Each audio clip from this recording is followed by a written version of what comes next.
So good afternoon, everyone, and thank you for attending Region 3's Quality Assurance Awareness Training Session 1. Looks like we have a pretty good group here today. If you're new to EPA, welcome. Welcome to probably your very first QA awareness training. If you're more seasoned, welcome back. We've had a few changes in QA over the last year, and we are happy that you're all here today to learn about those changes, maybe hear some things you didn't know, or be reminded of some things you may have forgotten. And as always, to help us increase the culture of QA throughout our wonderful region. Before we get started, I just wanted to let you all know that this training will be recorded. And although we want this to be a very interactive training, we want you and encourage you to ask questions or make comments as the training goes. Please stay on mute and keep your camera off unless you're asking questions. We will have a member of the QA cadre, Durga, monitoring the chat today, so feel free to post any questions in there, any comments. And after the training, we will provide these slides to you for reference. We have a really helpful resource slide at the end, so you're definitely going to want to hold on to that slide. Before we jump into the training, I wanted to introduce our DRA, Kathy Leiberts, who has a few things to say. Kathy, thank you so much for being here today. Thank you. And I know there's people on the call going, yeah, Kathy always has a few things to say. So, and I agree with you all. So thank you for inviting me to open this. This is something that I've had several conversations with Dave and Cindy and others in our Lab Services and Applied Science Division that, you know, sort of true confessions when I started my job a long time ago.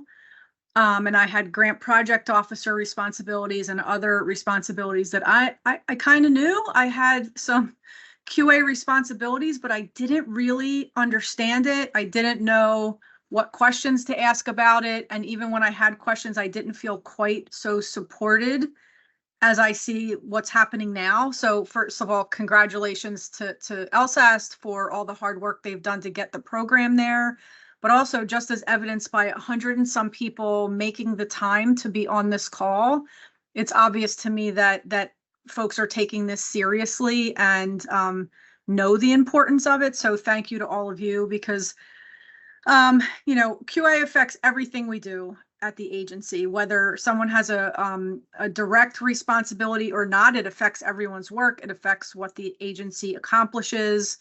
You know, as I've heard some folks say, you know, good or bad quality assurance can make or break a health decision, an important public health decision, environmental decision. It also could either makes the agency strong or vulnerable when it comes to any of our decisions being questioned or our products being questioned. And we have good, sound QA programs and QA-based decisions, everybody is safe, right? And that's the way we want to keep it. So I think the QA cadre in the region, which I know spans multiple divisions, have a great system to support each other. So I thank you for that and encourage you to keep it going. Again, thank you to everybody who's working on this. And with that, I will hand it back over to Amy. Thank you, Kathy. And again, thank you all for being here today. I wanted to do some quick introductions. My name is Amy McBride. I am the acting regional quality assurance manager in the science division. And presenting with me today is going to be Elizabeth Gage, one of our QA reviewers, and Christopher Pauly, another QA reviewer. And they'll be back on very shortly to give you guys some parts of this presentation today. In the short time that we have with you today, we're going to go over the quality assurance system here in Region 3. We're going to introduce you to the rest of the QA team. We're going to share our roles and responsibilities with you, talk about the different types of QA documents that we review that you may see and send to us, go over our review process so that you know what to expect from us once you submit a QA document.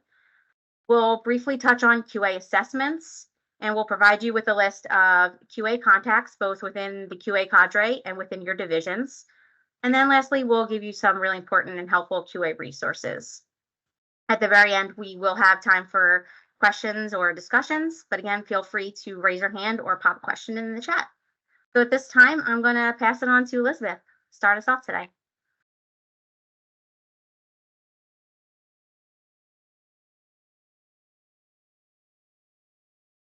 Thanks, Amy. I am going to start everything off by talking about the Region 3 quality system and give an overview of the quality system for you. So you may want to know what a quality system is. It's a structured system that implements the policies and procedures for ensuring that work processes, products, and services satisfy stated expectations or specifications. So our quality system is made up of people and procedures, and we have a good number of slides here that are going to talk about what your role is in the quality system, because you are part of the quality system, and what our roles are in the quality system. So before we get into that, I just want to remind you that there are a long list of benefits of a good quality system. And Kathy kind of talked a little bit about this in her opening remarks. Like, we want to be able to make decisions here at EPA based on defensible data. Some of the programs that we work in require data to stand up in a court of law, right? So we're going to be talking about the ways that we make sure that data is defensible and good decisions can be made based on that data. So, as I said, a strong quality system delivers verifiable and defensible data. And we have a little cartoon here on our slide with two guys just discussing how they're going to get from here to there. And they say, oh, we'll just fill in the details later.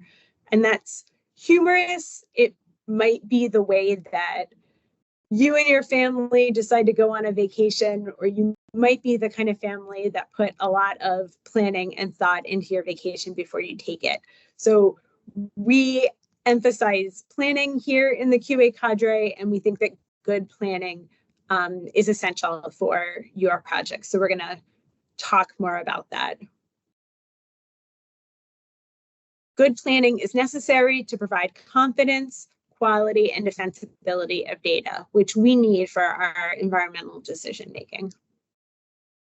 All right, so we in Region 3 have a centralized quality management plan. We haven't always had one, but this QMP that you see on the slide was signed in 2020 by all of the division directors and senior management in the region. It provides for centralized QA oversight, formal QA training, comprehensive tracking of QA documents, and QA vigilance internally and externally. So this quality management plan is on our intranet site. You can have a look at it if you want to learn more, but most of the slides in the training are really taken from our quality management plan. And we in Region 3 have a QA policy. Our policy is that all information collected or used must be of known and documented quality, suitable for their intended use, with all aspects of collection, analyses, or use thoroughly documented. So we're going to talk more about what it means to be thoroughly documented. And our policy applies to us here in EPA Region 3, right? If we're doing the work ourselves, we have to be compliant with our QA policy, but it also applies to all of our grantees, our contractors, folks we have interagency agreements with, anyone we have a financial relationship with. And I talked about environmental information. Just want to make sure you know what that means.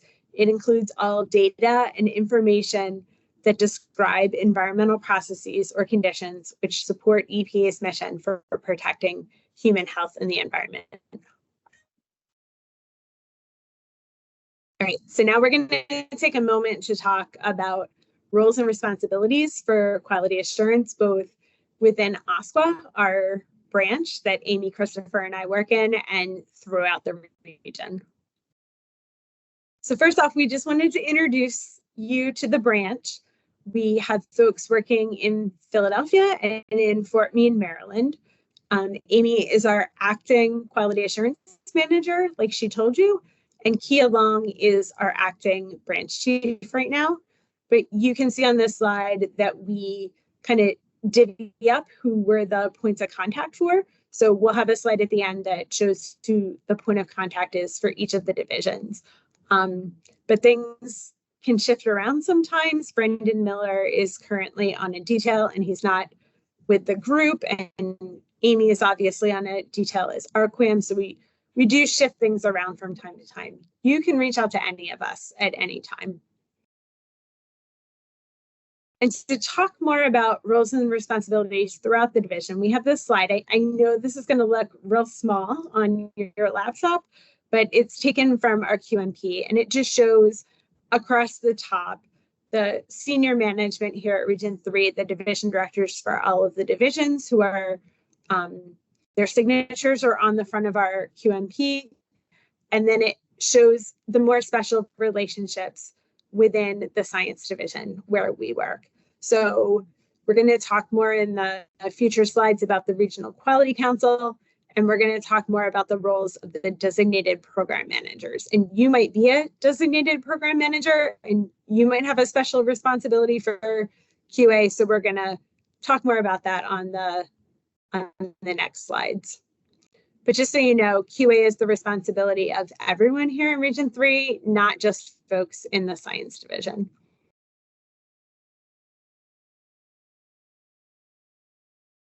All right, so our regional managers and supervisors have special roles for quality assurance. Our branch chief here in the science division, in the applied science and quality assurance branch, she obviously has oversight of the quality staff and responsibilities for securing resources for the QA staff. The regional QA manager has primary oversight of the quality system, reviews and approves QMPs, represents us at national meetings, and our QAM is currently the lead region for quality assurance. So Region 3 is the lead region right now, and Amy also authorizes delegated approving officials, and we'll talk about those on the next slide. All right, so our quality assurance coordinators are folks in the divisions who we'll talk about. They make up the Regional Quality Council, and we'll talk about that in the future. But I promised you that you might be a designated program manager. You might have a various title throughout the region.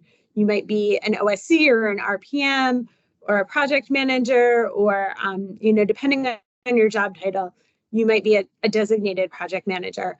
And your responsibility is for seeing that quality assurance happens on the projects that you work on, or the contracts that you oversee, or the interagency agreements that you oversee. And then our quality assurance coordinators are in the divisions. They represent the different divisions on the Regional Quality Council. And we'll talk more about the Regional Quality Council later in the presentation, but they are our points of contact in the division for all quality assurance information. And then we here in OSQUAD, Amy, Christopher, and I, we are delegated approving officials. So we review and approve the quality assurance documentation that you send to us. And we have approvals from senior management here in our division and from the RQAM. And no delegated approving official can approve a document that they have authored. So there is there's some safeguards there. And before we stop talking about who we are, we just want to let you know that we are here for your help, advice, support, and guidance at any time. Primarily, we're responsible for QA reviews, and Christopher is going to talk more about how to send a QA document to us. We provide internal and external QA trainings and workshops. Throughout the month of May, we're having workshops or open houses for EJ grantees. We do QA document tracking, we do assessments, we develop tools and resources, and we work with our headquarters colleagues. All right, so now I'm going to turn it over to Christopher. Yeah, thanks, Elizabeth. I'll be talking about some of the documents in the EPA quality system. I'll finish up by talking about the review process for certain QA documents, the forms that are used, review timelines, and the maintenance of QA documents. So this slide shows the QA document hierarchy. QMPs are at the top, and they set the framework for an organization's quality system. They act as the umbrella document. We have one in Region 3, as Elizabeth mentioned. Next on the hierarchy are Quality Assurance Project Plans, or QAPs.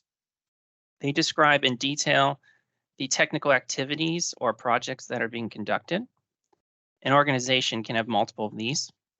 There's also a variant of that called a Quality Assurance Program Plan, or QAPR.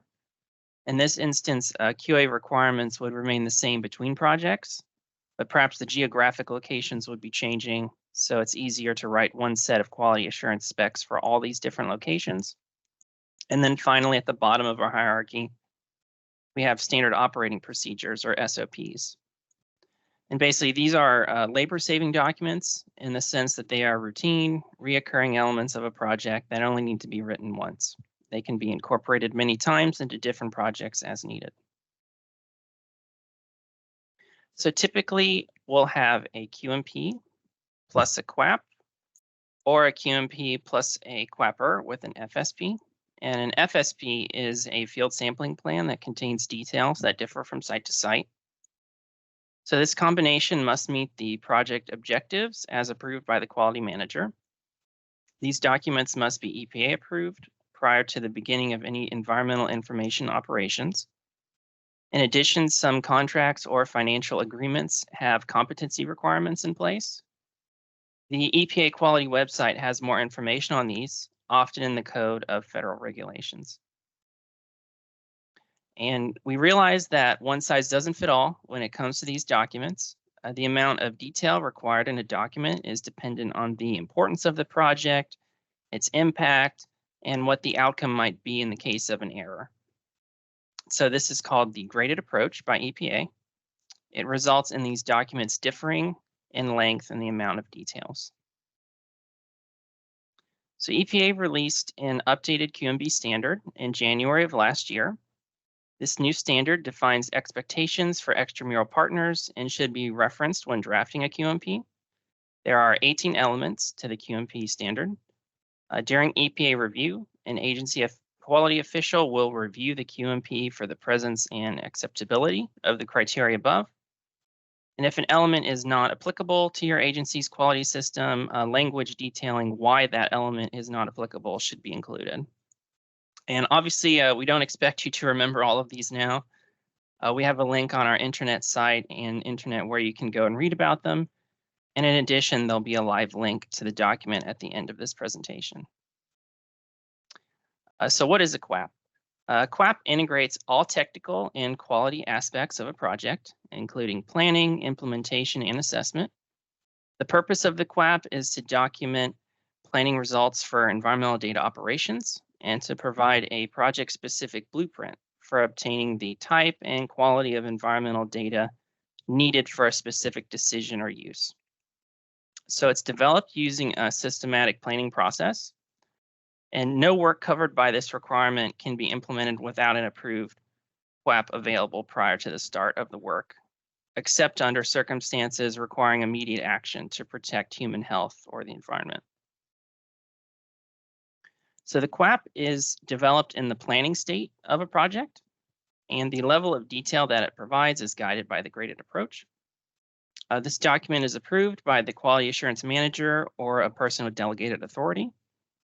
And it's vital to remember, as I said, that environmental information operations may not take place until the QAP has been approved.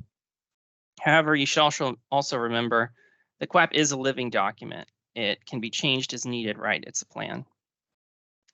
The QAP does, however, need to reflect what is contained in the QMP, and it needs to be reviewed by the organization on an annual basis and renewed every 5 years through the EPA approval process. So QAPs can be grouped into 4 basic categories of elements. These groups are, so Group A, we have project management and information data quality objectives. Group B is implementing environmental information operations. Group C is assessment and oversight. And Group D is environmental information review and usability determination. So in group A, essentially the QAP is describing who's responsible for what, what is happening in this project. And then in group B, we're looking for what environmental information will be collected. Essentially when, where, and how will that data be collected. In group C, the QAP should be telling us how the data was collected. So in other words, did you collect the data the way you said you would earlier in the document? And finally, in group D, we're looking for how data will be determined to be sufficient enough to answer the questions being asked in the project. And EPA released an updated QAP standard in July of last year. This table lists all of the required elements of a QAP. QAPs must include a detailed discussion of the above elements that are common across all sites or projects. During agency review, an EPA quality official will review the document for the presence and acceptability of the criteria above. As with the QMP standard, there are links on the internet where you can read about these elements, and there will be a live link to the QAP standard, just like the QMP standard at the end. And so this document is the R3 QA review request form, or the QARF. This is used for submitting QA review requests to our branch, and it is available on the intranet. And here on the right, you can see the R3 QA pre-submittal checklist. So this document is designed to help submitters check the QA document for completeness prior to EPA submittal.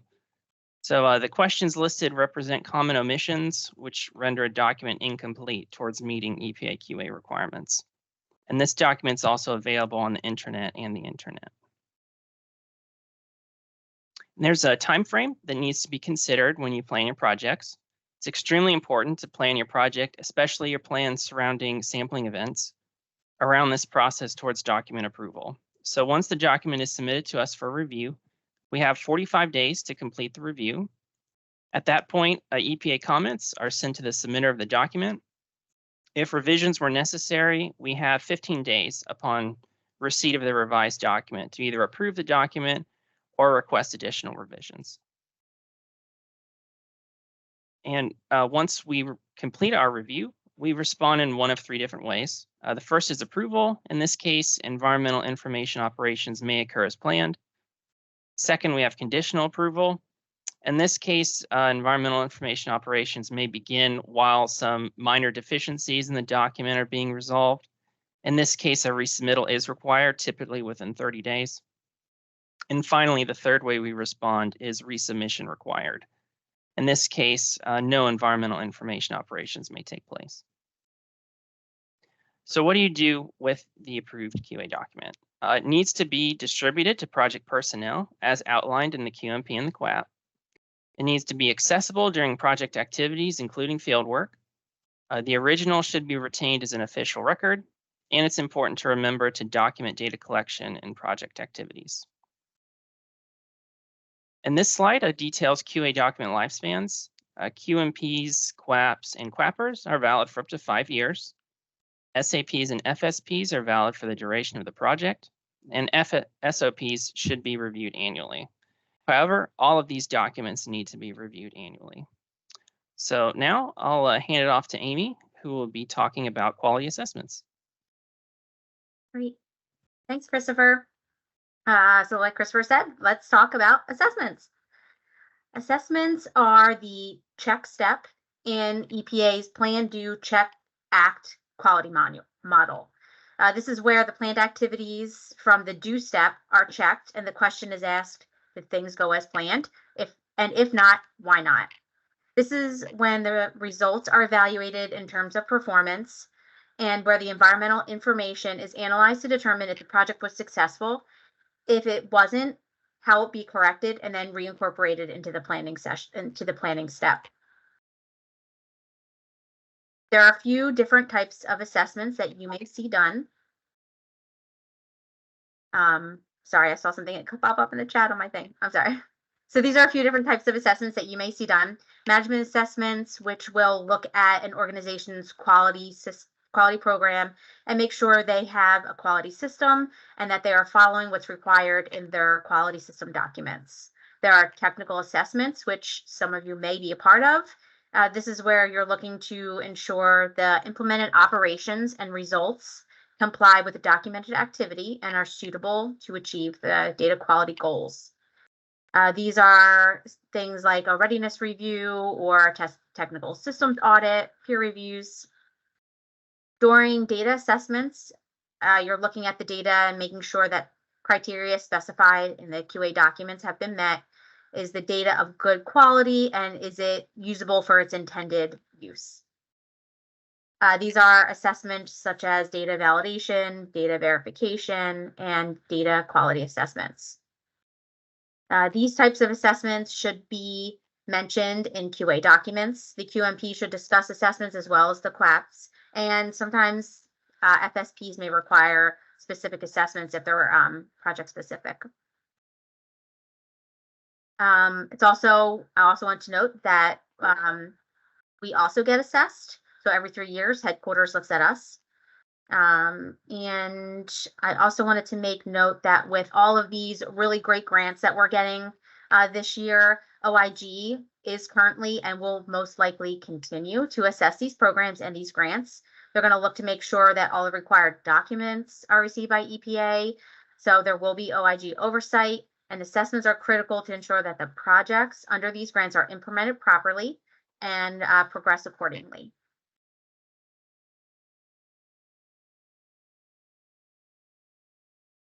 At the end of each fiscal year, we in QA put together an internal quality system assessment report, and this is known as a QARP. We love our acronyms in QA. It's a Quality Assurance Annual Review and Work Plan. And although it comes from QA, it's really in collaboration with all our divisional representatives within the region.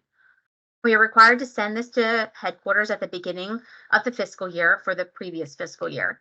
We document all assessments that happened, all trainings that were given and received by regional staff, and the QA documents that we reviewed.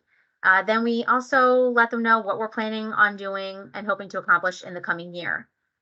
So again, like I said, we put this together and send it to headquarters. They compile all the region's QARPs, and then they send out a national report so we can see trends or maybe monitor or identify some issues that we may need to work on. So the QARP, again, is in collaboration with all our regional or all our divisional representatives. These representatives we call quality assurance coordinators. Monthly, the QA cadre meets with the quality assurance coordinators, and together we are the Regional Quality Council, or the RQC. During our meetings, we discuss QA-related topics, disseminate important QA updates or changes within the region. Here is where your representative can bring up any concerns your division is having or bring up any QA-related issues. So please make sure to contact your quality assurance coordinator if you're having any issues you would like them to bring up to us. Before we continue, I want to share a few little fun facts about this little guy you might see on your screen. If you're calling in, sorry you can't see him. This is a quokka, and we have adopted him as our QA mascot. This little guy is dubbed the happiest animal on earth because he has a perma-smile, always smiling. They are native to Western Australia. They're part of the kangaroo and wallaby family. They don't get much bigger than a small cat, about 11 pounds, and they hop around just like a bunny. So we love our quokka for QA. And getting back to our training, if you want to contact your quality assurance coordinator and are unsure who they are, here's a list of all of our current updated points of contact. You'll also see some of the QA cadre on there. Each of us is a quality assurance point of contact for different divisions. We, as Elizabeth said, we have a lot of details going on in our group right now. So if you don't know who your point of contact is, maybe it was updated, you can just send an email to the R3QA and we'll get you in contact with the point of contact for your division. Like I mentioned in the opening segment, this is a list of some helpful websites. All of these links are live, so when you get the presentation, you should just be able to click right on there. We have the pre-submittal checklist that Christopher talked about. Our QMP, which if you haven't read, you should familiarize yourself with it. You are part of, like Elizabeth said, the quality system, and there are roles and responsibilities for each of the divisions in there. So it will be important for you to understand your roles in QA. The links to the current standards, the QMP and the QAP standard. Again, like Christopher said, these have been updated, so these should be in place when your grantees or contractors or organizations are writing your quality documents. The link for G4, which is systematic planning, and the G5, which is the guidance document that originally supported our original QAP requirements, which was R5. However, the information in there is still helpful when utilizing the QAP standard. So we still recommend you using that until we have an updated QAP guidance. And then lastly, our QA intranet and intranet pages, which contain some really helpful information as well. We have a QMP status report that gets updated and posted online. So if you're working with an organization and you need to know if they have a current and approved QMP, you can look on that page for that information. We update the points of contact on there regularly for both your divisional contacts and your QA contacts, and all of our contact information is on there. And you can find the QA review request form on there. And with that, thanks for spending part of your afternoon with us and learning about QA. We hope you're now ready to live QA every day and understand the importance of QA in your projects, your grantees projects, your contractor projects. And are there any questions? I know there were some questions in the chat. I don't know if Elizabeth, I saw you answering some, if you wanted to mention anything to the group. But if you are calling in or if you are sitting in a room with a bunch of people, please email me your name so I make sure you get credit for today's training.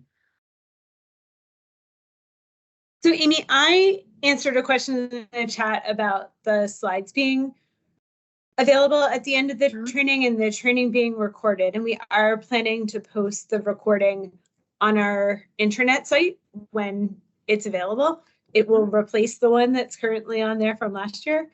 And there's another session. So if you joined at 2:28, you missed most of the presentation, and I suggest that you catch the one in June. But there's a question from Cynthia Stahl about secondary data and the QA requirements for secondary data. So did you want to talk about secondary data, Amy? Yeah, sure. I can talk about it. We don't have any specific information in the QAP standard specific to secondary data. There might be a couple of elements and it will mention secondary data in there. I'm going to recommend you use G5, the guidance document for the old QAP requirements. Section 3 of that document does list out important elements that you should utilize in secondary data QAPs and QA documents. Just be mindful that you should still be looking at the QAP standard. So unfortunately, you have to be looking at two different documents, but there is a specific section, section 3 and G5, that lists up the information for secondary data documents. And I'll just say, Cynthia, if that doesn't totally answer your question, feel free to talk to us one-on-one. Mm-hmm. And anybody talk to us one-on-one. We're available to answer any questions. Elizabeth, there's a follow-up question in the chat which asks, what is secondary data? Secondary data is also called existing data, or when you're using data that was intended for another project in your project. Hope that answered the question.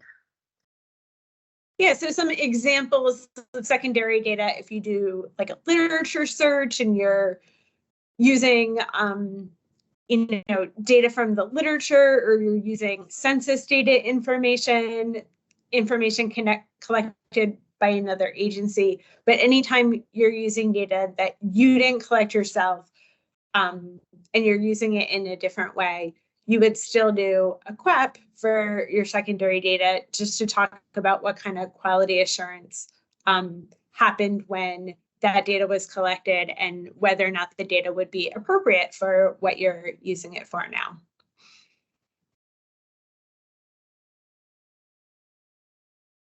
Durga, did you want to read the next question, or did you want me to? Yes, I can go ahead. The question was from Diana. She asks, is the updating a requirement or a request? And is this information being incorporated into our implementing documents at a national level? Example, model orders, etc. I don't know what you mean by is the updating a requirement or request? Is that our CLAP or QMP standards? Correct. Diane, would you like to go ahead? I had a slide that had recommended updating requirements that stated to update certain documents every 5 years and some annually and review them annually. Is that information being incorporated into our model orders at a national level? I'm not sure. I don't know about model orders. I don't know, Elizabeth, if you do, but I know it's a requirement in our QMP that documents are only good for 5 years and they should be reviewed yearly. We don't need any kind of report into QA that you reviewed it. You should talk to your individual division on what they require, but it should be reviewed. And if there's any substantial changes, that's when we QA need to review it again. But I don't know. I'm not too familiar with model orders. Elizabeth, are you? No, Diane, can you Okay. tell us what a model order is? So I work in the RCRA Corrective Action Program, and they have a model order for different under different authorities that we issue to facilities. So we would have these requirements for having a quality management plan, a quality assurance project plan in the order. And I know that I added in a recent order that they would update it every 10 years, but there was no requirement that's in the EPA headquarters model that we used.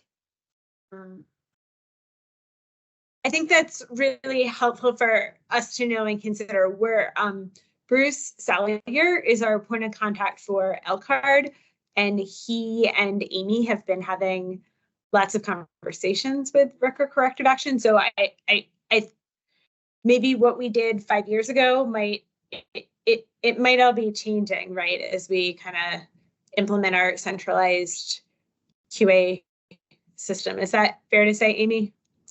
Yeah. Just that it might not be in a model order now, but as we continue to kind of build up our quality system, we might be a little more integrated, because we definitely make sure that the requirement for a QMP and a QAP is in the terms and conditions of our grants.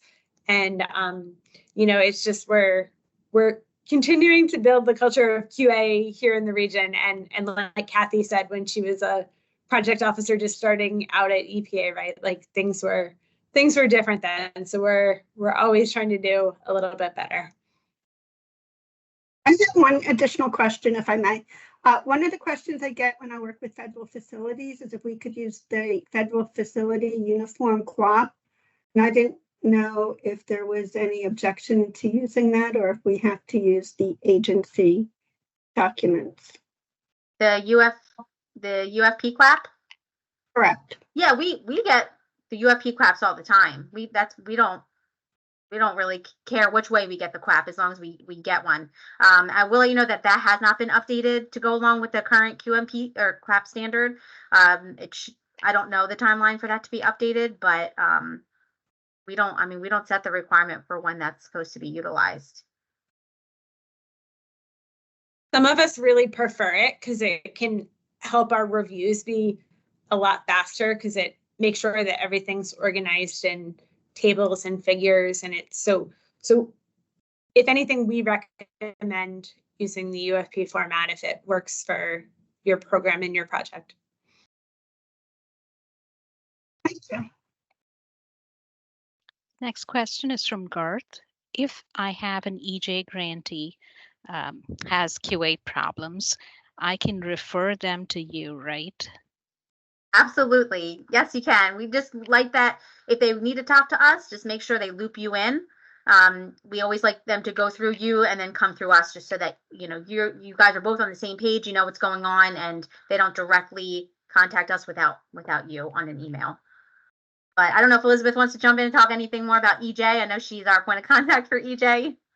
No, Amy, that was perfect. And Garth, I would just suggest setting something up with me, or if I'm not available, setting something up with me and Christopher, because Christopher's my backup. But we're having the open houses here in May, so we really encourage grantees to attend the open houses. We got really great questions from the grantees at our first open house, and even more folks have accepted the future open house meeting request. So that's a great venue for getting us. We're available for an entire 2 hours for those open houses, but you can also schedule a meeting with me and or Christopher. So thanks for the question. The next question is from Kaylin. Will there be access to the slides and recording for non-EPA folks? We have to still figure out how to get the recording out, but we can provide the slides, but we'll have to get back to you on the recording. And are you asking if it's available for state folks or for like other? I'm just curious what kind of people you want to share, because this targeted training is supposed to be for EPA folks. So I'm just curious what outside people. Kaylin says she's from the Chesapeake Bay Program Office and she wants to inquire about our other staff at the office. Perfect. Okay, thanks. Yep. And Kaylin, I can definitely loop you in once we get the slides and I can pass it around the office. Next question is from Carl. Is there written guidance regarding reviewing the DQOs before using secondary data for another project? There is guidance in the QAP standard that specifies, yes, there is. Yep. Under the I forget which element it is off the top of my head, but there is one that specifies the different DQOs to utilize for secondary data and how to do that. Perfect. And the last question I have in the chat is from Marcos, who asks, what is EPA policy on accepting data from outside sources, environmental groups, citizen science groups, or maybe an EPA policy statement on accepting or rejecting data for EPA use? I don't know this. I don't know if Elizabeth does, because we don't review the QAPs for that type of information. We want to see what your requirements are for accepting the data. I don't know if Elizabeth has any additional information on that. Yeah, no, Amy, I would agree with you. I think it's a complicated question because I think it's going to depend on the program and what the requirements are of the program, right? Like from the time that I worked in the ambient air monitoring program, I can tell you that the way ambient air monitoring data is collected is the requirements are very stringent. And I'm not sure that an outside group attempting to do that and have their data used by a state or by EPA, right? Like it's very tough. But I can also tell you, having worked in the water monitoring program, that the way states set up their water monitoring programs, they're counting on volunteer data to be used for 3D listing recommendations. So I think it just depends on the program. And we do get QAPs from whether they're citizen science groups or volunteer monitoring groups. Like we do get QAPs from those organizations, and having a QAP and having a quality system and having everything planned in advance is going to allow another organization to use your data better. So quality assurance would be really important in providing the kind of defensibility needed for using third-party data. Was that helpful, Marcos?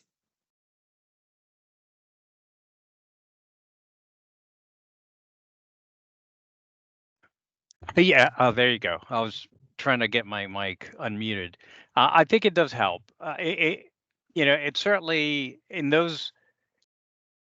Sometimes we find ourselves in different programs. This could be Superfund and other programs where citizen groups or enviros or other people will, hey, I have some data, and they give it to us, and they want to make for us to incorporate that into our data and incorporate it into our decision process. And so,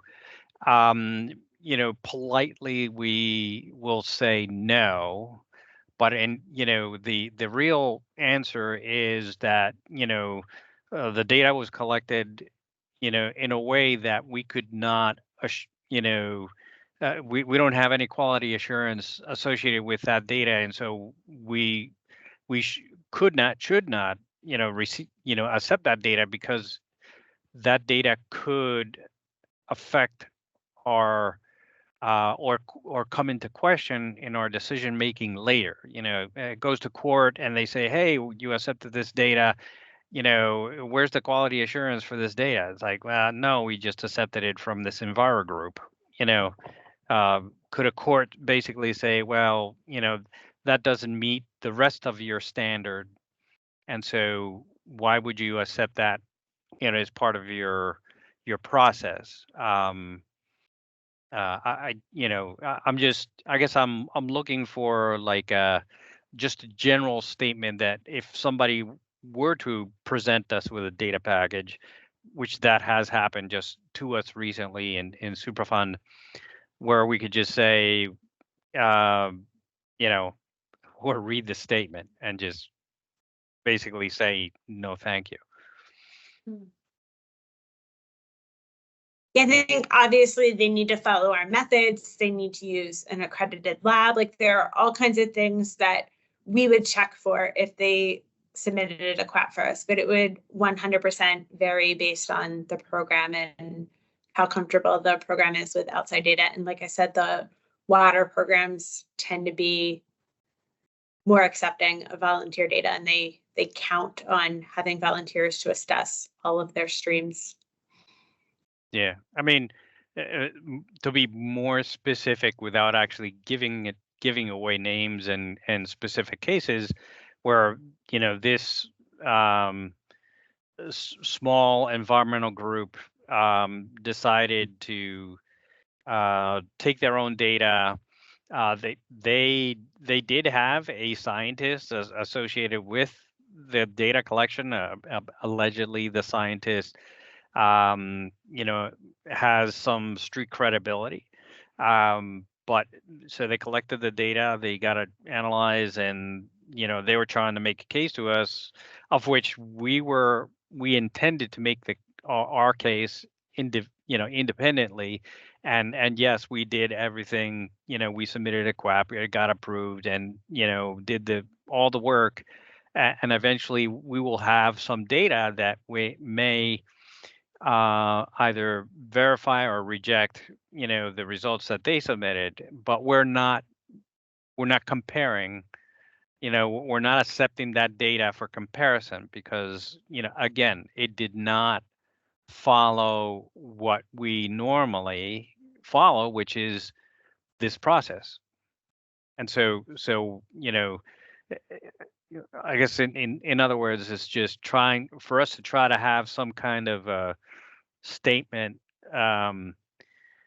to be able to kind of stave off folks kind of walking up with data to us and saying, hey, you know what, you should look at this, you should consider this in your project, and us being able to politely decline,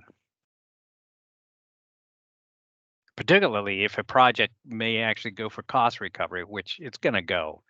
And it's the project goes for cost recovery, it's going to be challenged, and we don't want to lose the challenge. That's all I had to say. Thanks, Marcos. I don't know if John Graves had his hand up to respond to this, or if there was someone else in the queue. Yeah, I was just going to say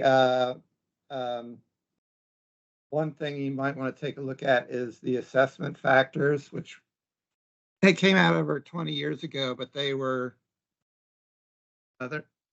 designed to try to evaluate data that EPA might use. So I put a link in the chat. So if anybody wants to take a look at it, it's there. Thanks, John. Welcome. I don't have any other questions in the chat. No raised hands at this point. I know I saw a couple hands go up and then come down, and so if That's anybody right. has a question, feel free to pop on camera, or if you don't feel comfortable, just unmute yourself and ask a couple questions. We have another 9 minutes. But these have been great questions so far.